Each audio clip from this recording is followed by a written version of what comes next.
EVM ಧ್ವಂಸ ಮಾಡಿದವರ ವಿರುದ್ಧ ಕ್ರಮಕ್ಕೆ ಆಗ್ರಹ. ಹಳೆ ಕಾಯಿನ್ ಕೊಟ್ಟರೆ ಹಣ ನೀಡುವುದಾಗಿ ಲಕ್ಷ ಪಂಗನಾಮ. ಒಣಕಸಕ್ಕೆ ಬೆಂಕಿ ಹಾಕಿದ ಕಿಡಿಗೇಡಿಗಳು. ಶ್ರೀನಿವಾಸ್ ಪ್ರಸಾದ್ ಆರೋಗ್ಯ ವಿಚಾರಿಸಿದ ಸಿಎಂ.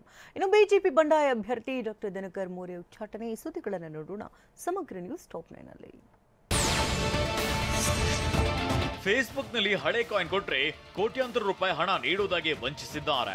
ನೆಲಮಂಗಲ ಟೌನ್ ಠಾಣೆ ವ್ಯಾಪ್ತಿಯಲ್ಲಿ ಪ್ರಕರಣ ನಡೆದಿದ್ದು, ಈ ಜಾಹೀರಾತು ನಂಬಿ ನೆಲಮಂಗಲದ ರಾಯನ್ ನಗರ ನಿವಾಸಿ ಲಾವಣ್ಯ ಎಂಬುವರು 2,21,000 ಕಳೆದುಕೊಂಡಿದ್ದಾರೆ. ವಂಚಕರು ಹೇಳಿದಂತೆ ಲಾವಣ್ಯ ತಮ್ಮಲ್ಲಿದ್ದ 5, 10 ಪೈಸೆ ನಾಣ್ಯಗಳ ಫೋಟೋ ಫೇಸ್ಬುಕ್ನಲ್ಲಿ ಹಾಕಿದ್ರು. ಬಳಿಕ ಕಂಪನಿಯ ಅಕೌಂಟಿಂಗ್ ಪ್ರೋಸೆಸ್ ಅಂತ ಹಣ ಹಾಕಿಸಿಕೊಂಡು ವಂಚಿಸಿದ್ದಾರೆ. ಚಾಮರಾಜನಗರ ಸಂಸದ ಶ್ರೀನಿವಾಸ್ ಪ್ರಸಾದ್ ಆರೋಗ್ಯದಲ್ಲಿ ಏರುಪೇರು ಉಂಟಾಗಿದೆ. ಶ್ರೀನಿವಾಸ್ ಪ್ರಸಾದ್ ಅವರನ್ನ ಬೆಂಗಳೂರಿನ ಮಣಿಪಾಲ್ ಆಸ್ಪತ್ರೆಗೆ ದಾಖಲಿಸಲಾಗಿದೆ. ಆಸ್ಪತ್ರೆಗೆ ಸಿಎಂ ಸಿದ್ದರಾಮಯ್ಯ ಭೇಟಿ ಕೊಟ್ಟು ಶ್ರೀನಿವಾಸ್ ಪ್ರಸಾದ್ ಆರೋಗ್ಯವನ್ನ ವಿಚಾರಿಸಿದ್ರು. ಪಿಯುಸಿ ಫಲಿತಾಂಶ ಹೆಚ್ಚಿಸಲು ನಿಮ್ಮ ಉಬ್ಬಿದ ರಕ್ತನಾಳಗಳ ಸಮಸ್ಯೆಗೆ ಎವಿಸ್ ಆಸ್ಪತ್ರೆಯಲ್ಲಿ ಕೇವಲ 30 ನಿಮಿಷದ ಲೇಸರ್ ಚಿಕಿತ್ಸೆಯೊಂದಿಗೆ ಮುಕ್ತಿ ಹೊಂದಬಹುದು.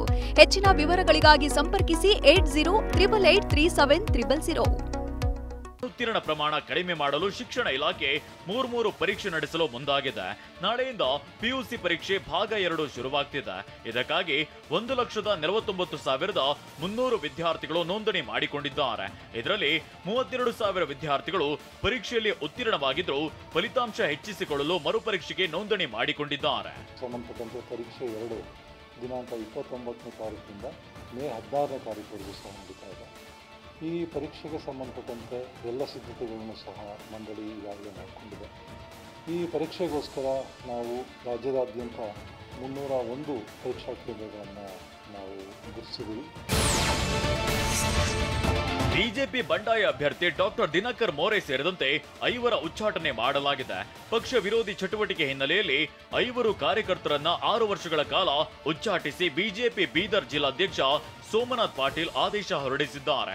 ಇನ್ನು ಪದ್ಮಾಕರ್ ಪಾಟೀಲ್ನನ್ನ ಉಚ್ಚಾಟಿಸುವಂತೆ ರಾಜ್ಯ ಶಿಸ್ತು ಸಮಿತಿಗೆ ಶಿಫಾರಸು ಮಾಡಲಾಗಿದೆ. ಪ್ರಚಾರ ಭಾಷಣದ ವೇಳೆ ಸಚಿವ ಜಮೀರ್ ಅಹಮದ್ ಅವರು ಕೈಯಿಂದ ಗುದ್ದಿ ಡಯಾಸ್ ಗಾಜು ಒಡೆದು ಹಾಕಿದ್ದಾರೆ.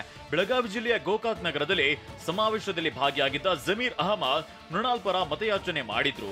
ಈ ವೇಳೆ ಕೆಜಿಎನ್ ಹಾಲ್ನಲ್ಲಿ ಮಾತನಾಡುತ್ತಾ ದೇಶ ಹಮಾರ ಹೇ ಅನ್ನುತ್ತಾ ಕೈಯಿಂದ ಡಯಾಸ್ಗೆ ಹೊಡೆದ್ರು. ಆಗ ಡಯಾಸ್ಗೆ ಅಳವಡಿಸಿದ ಗಾಜು ಪೀಸ್ ಆಯಿತು.